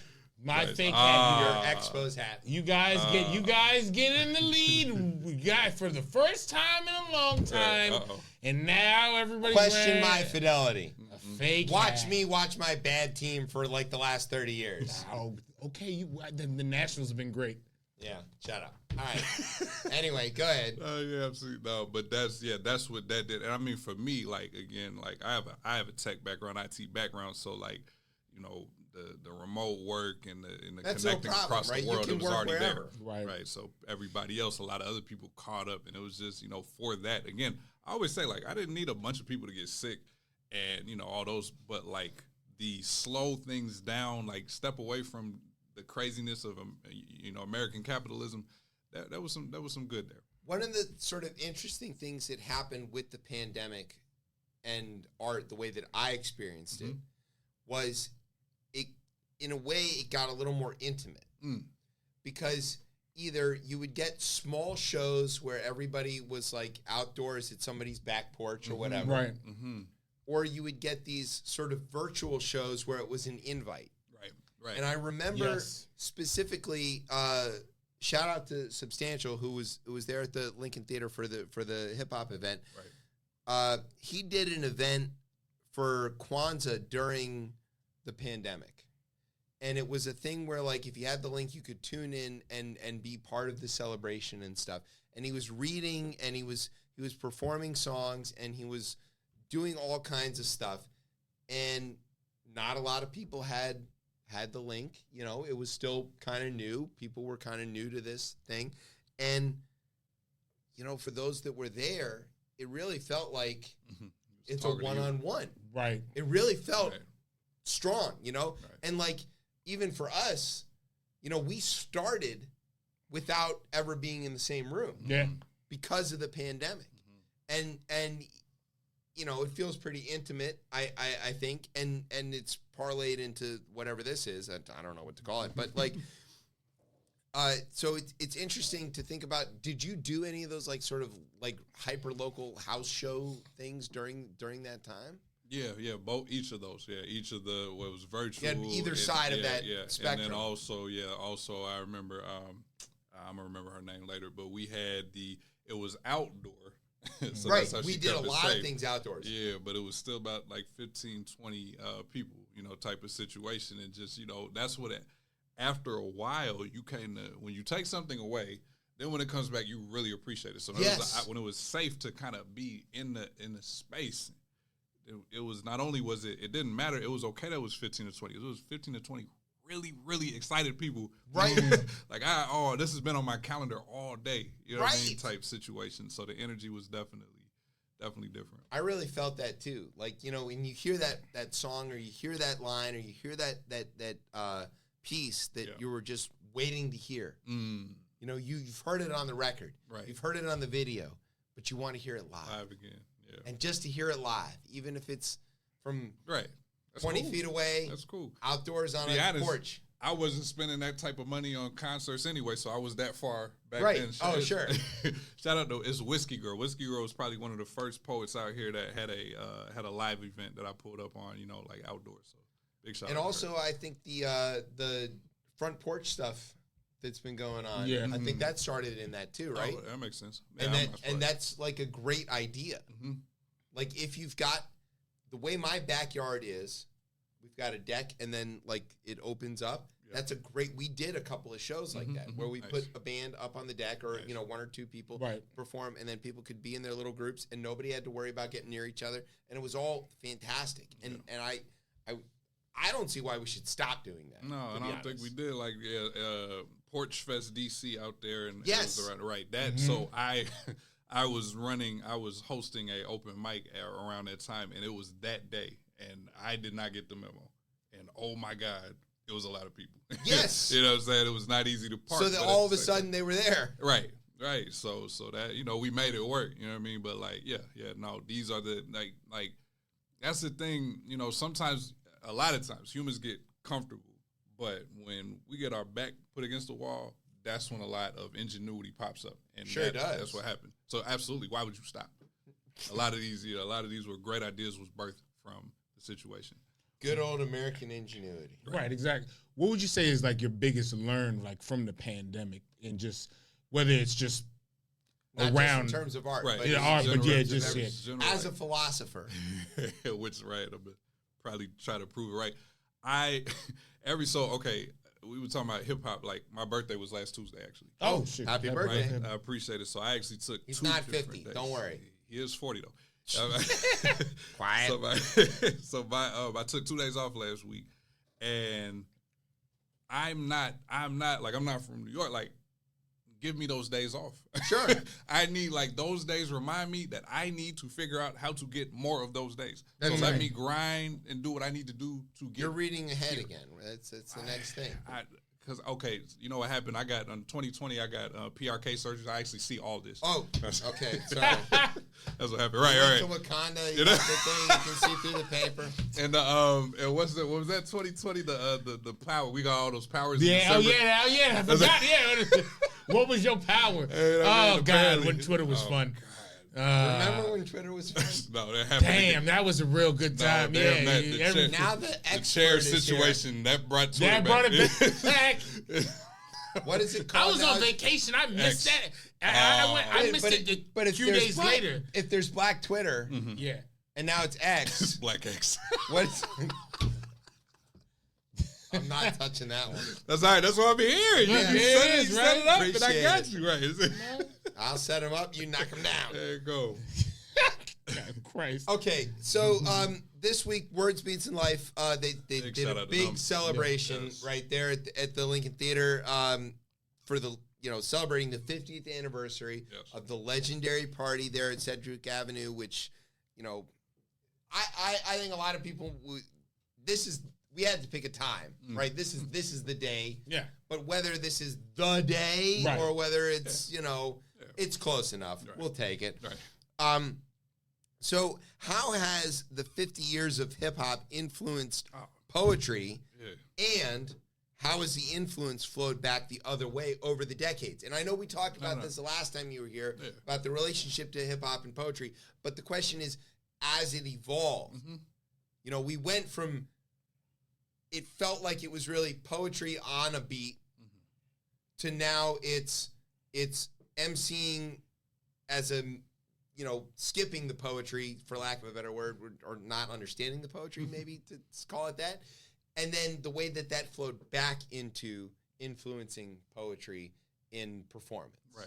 Is that a fair question? Yeah. It's a long question. No, it's all good. Like they definitely feed into each other. Of course, you have the situations where one doesn't acknowledge the other or respect the other and all that. Like, of course, that's we're not getting into that fight. But there are, so I'm like in the past 3 years, 2-3 years, I'm super huge in a battle rap too. Oh yes. And so all of these art forms respect the other one for what they can do. You know what I mean? Like you can't talk to me the way they talk to me, and then I'm dapping you up in the end. Like we're going. Not only yeah, we're but gonna that's fight really fight every time we're I gonna see fight you. right there. We're like in the but middle of it's so clever, man. No, it's right. It's so clever. Right. And what I've really gotten to appreciate is they really have it. So poetry, hip hop, battle rap has integrated wrestling. Yeah. They're not really like it's like ESPN. Yes. It's like the people on talking about sports. No one really cares. Yes. They're just here to perform. It's entertainment. I promise you I love this by the third not only by the end of we're dapping each other up. We're going to drink. We're going to celebrate. Yeah. But on the third round, they're like, hey, close us out, man. Like right before the third round, my third round starts and I'm talking crazy. He's like, go we did it. Like this is one of those. It's all fake. Very much so. Very much so. But there's also like almost a defined cadence. Yeah. Yeah. To the battle rap. Yeah. And it's like da. Right. Da. To the point where even when you're unorthodox within the same category. Yes, it's very defined. Yeah. So it's but at the same time incredibly clever. They have come up with some things. And comedy is a big huge part of that. Yes. Performance. That's what's so good. The roast comedy aspect of it. Yes, I watched them to learn how to deliver it better. Yes. You know what I'm saying? Like their theatrics.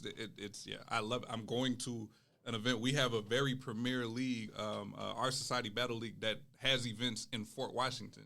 Okay. And they are like completely directly tied into that URL, one of those, one of the premier. So like we get to see top-notch, top quality, like right there. As it's happening. You know what I'm saying? Exactly. So when's that next event? So it'll be this Saturday, the 19th. Yeah. Matter of fact, this weekend they have Where can everybody get tickets? How can we go? So that'll be, so our Society Battle League is the Instagram account. I cannot remember the venue, but it's in Fort Washington. We'll find it. Exactly. We'll right. post, Follow post that IG, right. Follow that IG. Yeah, it's right there. All right. Brian's going to get mad at us if we try to take a break and do the rest of the show. So you want to just plow right through? You better plow right through. All right. So I know. Exactly. I saw the logo. That's already the problem. Right. All right. So you went on a trip, but you were able to work while you were on your trip. Right. But you recently went on a vacation. I did. Mm-hmm. I also recently went on vacation. Okay.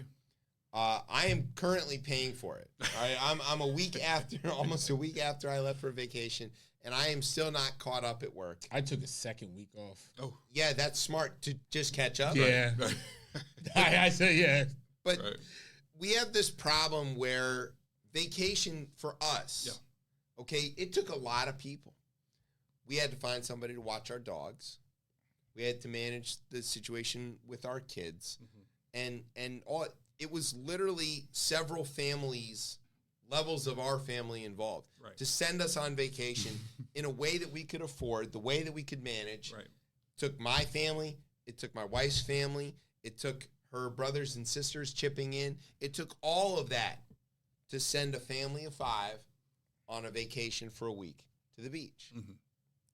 And it got me thinking about, look at the monumental effort involved in something that I think is universally understood to be good and beneficial for everybody. Universally in other places of the world, not here. That's where I want to get down to. So when I was researching this, I remembered that the Soviets had a month off. And it was a mandated month off. And the way that their whole system worked was when you were off, you were still getting paid, and you went on a vacation, and it didn't cost you anything, really, to go on this vacation. And the people who worked at the resort locations also got vacations. Like the whole system shifted around to provide this time. And they did it like to the utmost, almost to an extreme where eventually it went from like 10 days to like a month. And they would laud this over the rest of the world. Hey, look at us. We have this month of vacation for everybody. Now, granted, a lot of the rest of their economy was falling apart and completely garbage. But this idea of time off seems like it's important. It makes us all better at our jobs. It makes the economy more productive. And the act of vacation is economically valuable. Going somewhere to spend money. Yeah. So the question is, how do we make a family vacation something that is accessible to everybody so that the whole greater economy benefits from all of these things? It shouldn't just be for the salaried workers who can take the 2 weeks off, Tez. You know? Yeah. Some of us have other things that we got to do. And not only that, but like the work doesn't stop. Does not. So how can companies build a workforce that is resilient enough to be missing somebody, whoever they are? They're important. Obviously, if they're there, they're important to the company. How do we build that into the fabric of the company structure that allows people to be away and still get the job done? And I'll open that up to anybody who knows better, because I certainly don't. You have to change what the value of the corporation is, and that, I think, is just not possible. In capitalism. Not in capitalism, especially not in late stage. It's the value has to be the product. The product, and then depending, like, if you have shareholders, like... Shouldn't be shareholders. But it should not. Yeah, you would think. But you're trying to convince management or capital to say, hey, you know what? We value the people who work for us enough to say, you know what? Here's 6 weeks, 8 weeks. How about you convince them that they value the product that the people produce is enough to add enough people to absorb the idea that people are gone at periods of time. But not when you're trying to find and make the product at the cheapest way possible. That's where the rubber hits the road. Because at that point, if the product is the value, then you have no problem with this. You hire as many people as necessary to get the product at the value. Absolutely. If the price of the product is the value, you hire as few people. So that's my opinion. Like because capitalism obviously has its faults. Socialism. What the problem is how people implement all of these systems. There's no perfect system, because if the humans decide to come in and think, how do I make this only work for me, and at the expense of everybody else that I have involved, then that thing is going to be a problem. So it's like, I would shout out, I would actually name my company if I didn't have a marijuana shirt on. Yeah. But like so we're not going to do that. No need to do that. No need to but like they actually do this right. Like they do care. And it's like, and there's a few other companies like that are realizing like you don't have to be an asshole to bring out, to bring the maximum effort out of your employees and to bring profit to the organization. Sure. It's possible. Like a lot of people don't know that it's the case. Or they only grew up, like I gotta intimidate you. I have this title. I gotta hold it over you. I have to, I was just today. It just so happened, like I'm looking at, weather ebbs and flows, all these other things ebb and flow. Inflation goes up, but like our salaries go up 3%, if that, and all year long we're on go. It's not like there's no 2 weeks off. There's no 1 month off. It's all year. It's like, and they wonder why that doesn't work. Nothing else. Right. Nothing else works that way. But for some reason, this has to. And I don't know why it doesn't work like, you know what I mean? So it does seem to me where if we were thinking in a more collectivist attitude, okay, we can't use the socialist word, so we're not going to do it, but a collective attitude that there is a benefit to everybody being well-rested, recharged, ready to do their work. If they're working for the common good, then there's a motivation. Then there's a motivation, but there's also a motivation for giving them time off. Yeah. But everybody thinks that them being an individual in this country is what makes this, like, everything happen. That doesn't make any sense. But it doesn't. But that, like, you're sitting here saying, "Oh, for the collective good." No one's thinking like that. If I think I'm an individual, You think you're the, I know I'm that's an individual. not the case for me. I went to 7 on my way here, and I bought this can of fake Australian beer Yeah. that was brewed somewhere in the United States, and drove on roads that were constructed by hundreds of people to get here to this building that was built by hundreds of people to broadcast this across the airwaves and the internet that is managed by hundreds of people. But only to 3 people. And all girl. But only to 3 people. What part of that was individual? You're asking people to do a lot of connecting the dots that they don't do. And also, people in this country take pride in not taking vacation. I remember years ago. I'm one of them. You crazy. Yeah, I remember you're crazy. years ago that folks It's would the be, beer. they would be like, No, because I feel like what I'm doing while I'm working, I feel like my job is helping a lot of people. That's cool. And I don't want to stop helping. But I have learned you're tripping. that You've learned. Also fair. But I have learned that I need time off to be effective at helping those other people. You had people, I remember hearing people like, "Oh, I got 150 vacation hours." And I'm like, what? Why? What do you do? Like, Yeah. and then we all know that these unlimited PTOs, scam. It's a scam. That's a scam. Tremendous scam. I've already, I have unlimited PTO, and I've calculated it out. I'm like, all right, I'm gonna take another. I'm taking another 2 weeks off before the end of this year. Another 2 weeks off. There's no way in hell. But yeah, I had a deal where I had unlimited PTO, and I felt like I got stolen from. Yes, you Because did. I had built up You a bunch did. of PTO, and then now everybody's got it's unlimited useless. PTO. What happens when you leave? Right. Nothing's coming with you. It's unlimited. Well, not only How do you that- take unlimited with you? But not only that, like the work, if you get paid on a salary, right, your job is to get this job done. Right. However long it takes. Right. If you get it done fast, you're ahead of the game. If Exactly. it takes you forever, that sucks for you. Right. Like, if you take time off, the job doesn't go away. Exactly. Nah. So that's where this I hate to say it, the Soviet model starts to make a little bit of sense. Because if the job is to produce widgets and you have an extra shift of workers whose job it is to fill in for the people when they're off, Right. you're never out of widgets. Right. And so it starts to make sense that companies should think about overhiring to allow for recharging, to allow for better production and better product. But see, my which issue, is higher value. that's one way to go about it. The other way to go about it is that maybe you sometimes take a pause on growth. Well, everybody hates that one.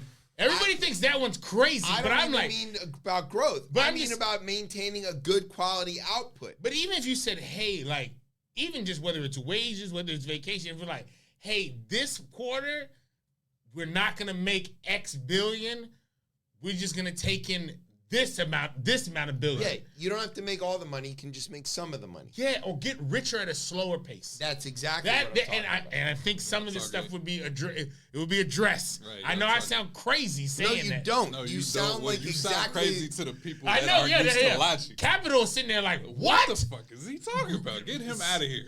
Yeah, I know. I'm Literally, careful driving home. Kemp, get Exactly. him out of here. Yeah, right. Yeah, exactly. Literally, the reason I had to change jobs is that the company I was working for was making money at a slightly slower rate than they wanted to. And so instead of accepting a slower rate of making money, panic. they folded up that entire division. It's crazy that they're like, no. That's nuts. It's nuts. It's probably a tax write-off, and they can figure that out in the back end. So it's Do you think that travel is necessary for vacation, or can it be more local or internal? I mean, it can be whatever makes sense for you. What travel does and why it's scary for capitalism is travel brings me to Puerto Rico, brings me to Barbados, brings me to, the East. And it's like, oh, this that stuff we do, that's not the only way of life. And they look pretty happy. Yeah. Healthy. Like cultural exchange is good for people. Right. Bad for the system. The status quo. Yeah. 100%. 100%. Do you think it would be, I mean, I was thinking about this while we were on vacation, right? Because my wife and I are on vacation with our kids. And it's like, people are like, oh, you were on vacation. It must have been nice.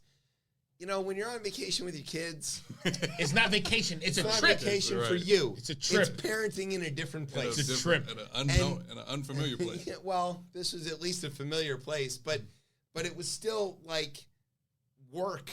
Yeah, 100%. If I could take a vacation, right, I would send my kids to, say, my parents' house for a week, and I would sleep. Right. And maybe drink Fosters. Yeah, and drink fake Australian beer. And like play around in my garden. Right. Or like, Sounds you great. know, something like that. Is that an acceptable kind of vacation? Yeah. What's not? And why would that be a little more easier to manage financially than like taking a trip? Like, do you need to be out of place to really feel it, or is it okay to be in place? Let me offer this, right? Let me offer this. Because you just were out of place. Right. Some people, but I wasn't because Arizona's second home. Okay. You know what I'm saying? So like a lot of people feel like I have to. It's the action. Like I have to be in a country I can't pronounce. In a language I don't know. I was in Delaware. That is a country I can't pronounce.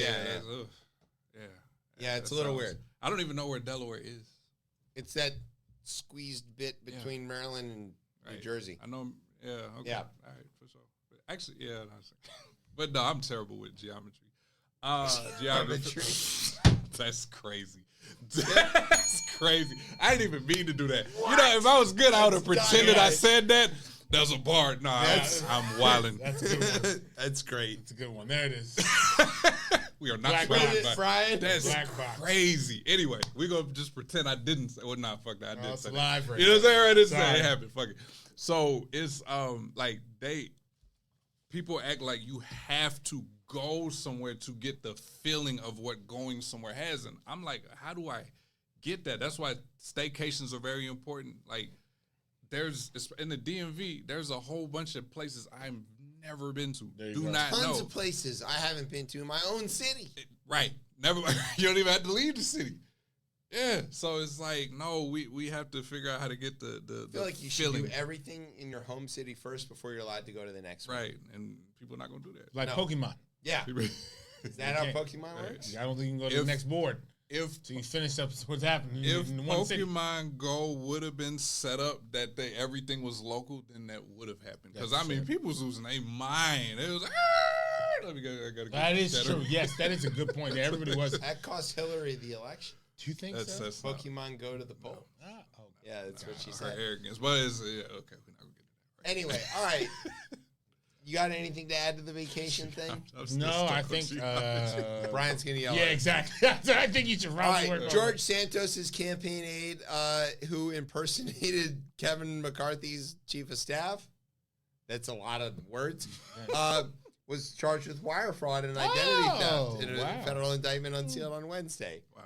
Yeah, basically he had somebody pretend to be dumb Kevin's chief of staff and ask for money, which the people gave. And then, it was all a scam because it's Santos. Or what's his other name? I don't know what he Anthony. Performing name. No, right. Yeah, whatever. His drag name. Mark Anthony. All right, combining Tez's love of coffee and booze. Yeah, but I don't like the coffee booze together. Well, you do like coffee. I do. And you do like booze. Yes. All right, so Dunkin's got a hard Dunkin' coming out. Oh, God. I mean... And it's made by Sam Adams. Of course. Of course, because it's Dunkin'. Yeah, of course. So everything in New England is made by Sam Adams. Interesting thing in this article, I found out that their number one product from the Boston Beer Company, it's not Sammy of Twisted any tea. kind. It's the Twisted Tea. I work for a design firm who did a lot of, like, there were so many Twisted Tea Do you think it was before or after Twisted Tea became the preferred weapon against racism? Nice.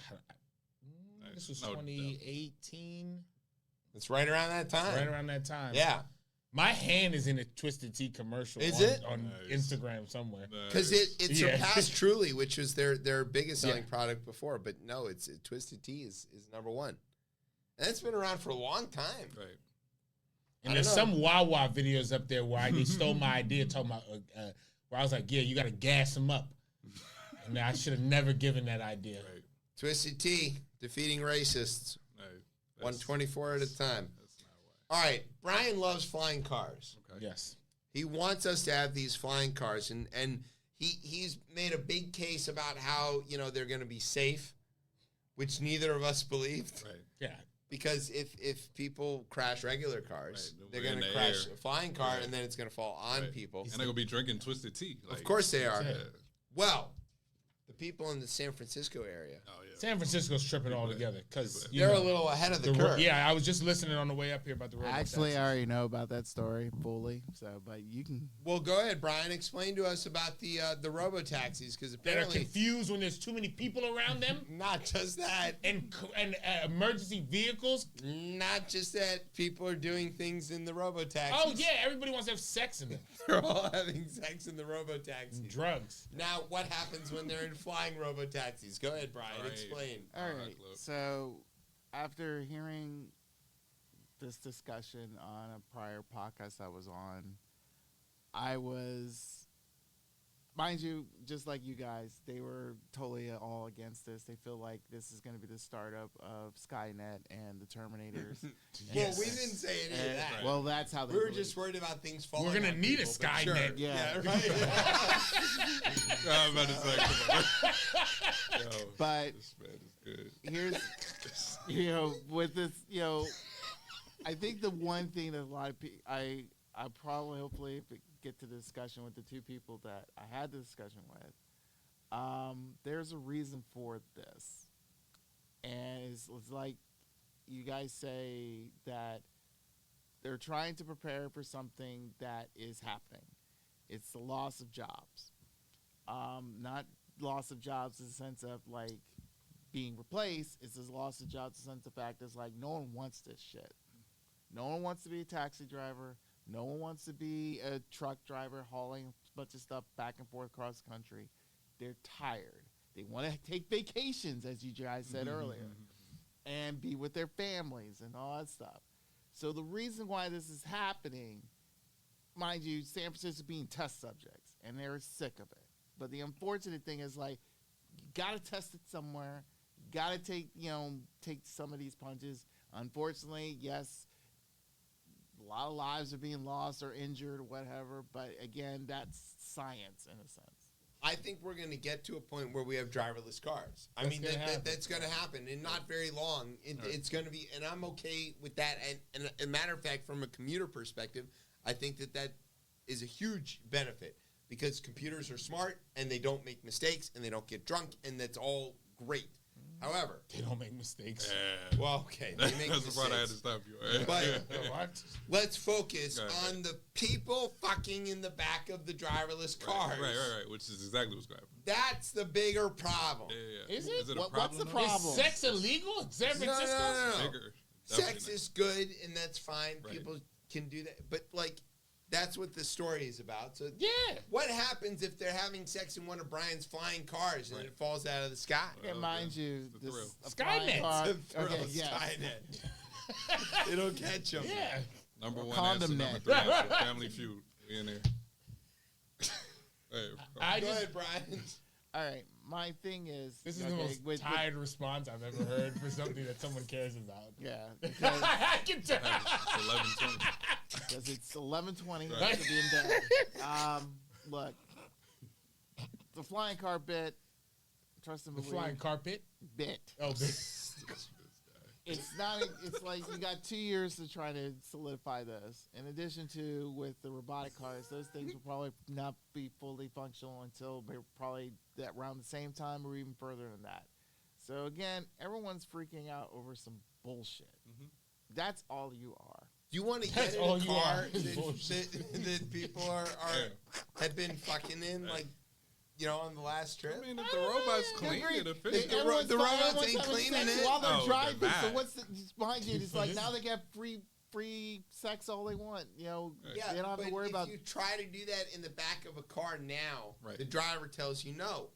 He fusses at you. Unless it's Vegas. Yeah, unless, well, whatever. Right. Okay, not all of us are traveling. all You're over in a the Johnny place. cab, and Johnny cab doesn't care. I'm a virgin. Don't do that. I was just talking about what Oh, I've sure, heard. what you've heard. But the driverless car, look, It's very. I don't believe it. Tez and I, we like to engage in adult beverages. Yes. We might be at a concert, say, and want to go home, or back to the radio studio to antagonize Brian, and we want to get a ride. We don't expect to be picked up by a car that was recently, soiled. You're not going to get picked up because you're at the concert and there's too many cell phones, and then the cars can't even figure out. Can't figure you it have to out. come get to So get we're there. safe. Only the And these driver are the ones cars. these are the ones that are on the road. Right. The, That we sit in the air. sky taxi, for God's sakes. I don't want to ride in a puddle. That's what I'm getting at here. Lord.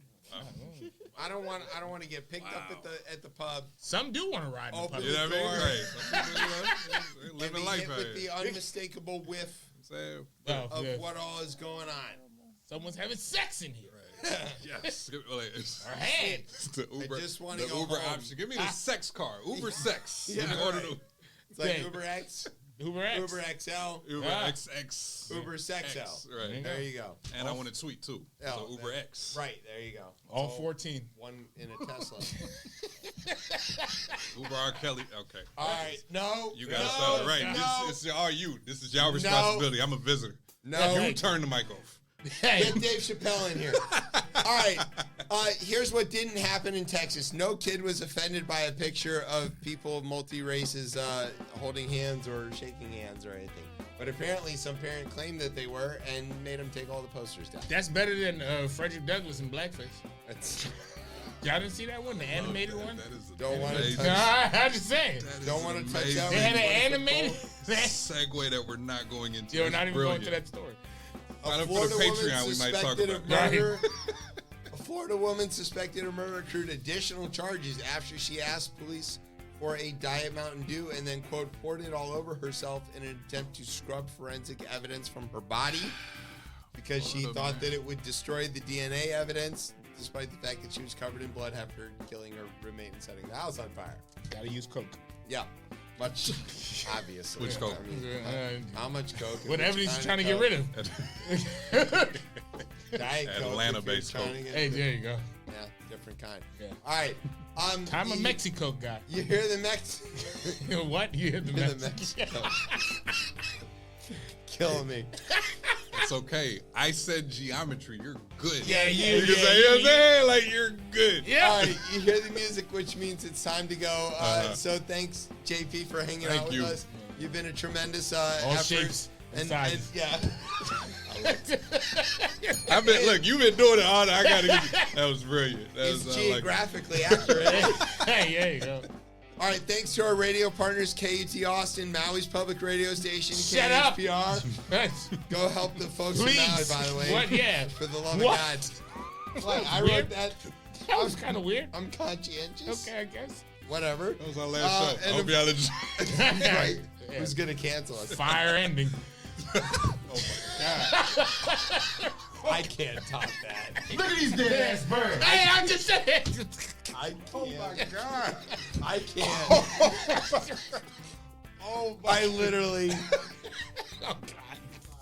That's ain't mine. Take us off the All right. air. Thanks to NOTN. Thanks to our digital Us media talking meatball, is how Isaac we got Young. here. Thanks to our home on the interwebs, CoPlayMedia.com. And thanks as always to our family here at Beltway Radio for making us sound as smooth as Fonnie Willis's DC accent. All right, where can everybody find you on the social medias and stuff? No. No. I'm on a rhombus. Oh, my God. Follow us on what used to be called Twitter at ChipChat and find us on Facebook or Instagram at RibChipChat and probably on Threads. Don't listen to Tez. I'm Chip. That's Tez. I've been That's telling you about JP. this climate shit from the I can't beginning. deal with him anymore. All right? He's on fire. You're listening to Chip Chat on Beltway Radio and beyond. Sweeps.